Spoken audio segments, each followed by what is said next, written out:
तमिलनाडु में चुनाव से पहले सियासी गहमागहमी शुरू हो चुकी है। आरोप प्रत्यारोप का दौर भी जारी है। तो वहीं भाषा को लेकर राज्य में पहले से ही घमासान मचा हुआ है, जिसे लेकर एक बार फिर राज्य और केंद्र सरकार आमने सामने आ गई।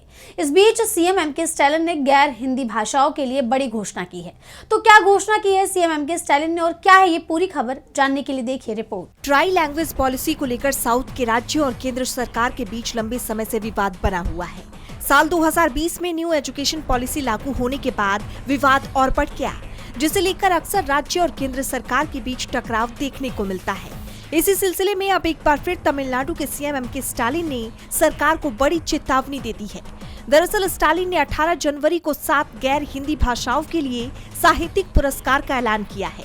इनमें तमिल, तेलुगु, कन्नड़, मलयालम, उड़िया, बंगाली और मराठी भाषाएं शामिल हैं। बता दें, ये पुरस्कार राज्य सरकार की ओर से दिया जाएगा और इसमें 5 लाख रुपए का नगद इनाम भी शामिल होगा। इस पुरस्कार का नाम शास्त्रीय भाषा साहित्यिक पुरस्कार रखा गया है।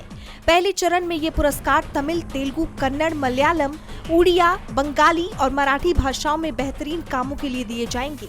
सीएम स्टालिन ने ये घोषणा करते हुए आगे कहा कि तमिलनाडु सरकार संरक्षक की भूमिका निभाएगी और चयन प्रक्रिया का काम स्वतंत्र विशेषज्ञों को सौंपा जाएगा।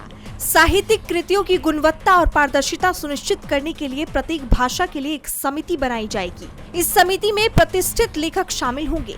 सीएम स्टालिन ने केंद्र सरकार पर आरोप लगाते हुए आगे कहा कि साहित्यिक अकादमी पुरस्कार की घोषणा कथित तौर पर केंद्रीय संस्कृति मंत्रालय के हस्तक्षेप के कारण रद्द की गई। इसमें राज्य सरकार का कोई रोल नहीं है। केंद्रीय संस्कृति मंत्रालय के हस्तक्षेप के बाद ही ये रद्द किया गया। हमारी सरकार साहित्य अकादमी पुरस्कारों की घोषणा कराने के पक्ष में थी, जबकि केंद्र सरकार ऐसा नहीं करना चाहती थी। डीबी लाइव की रिपोर्ट।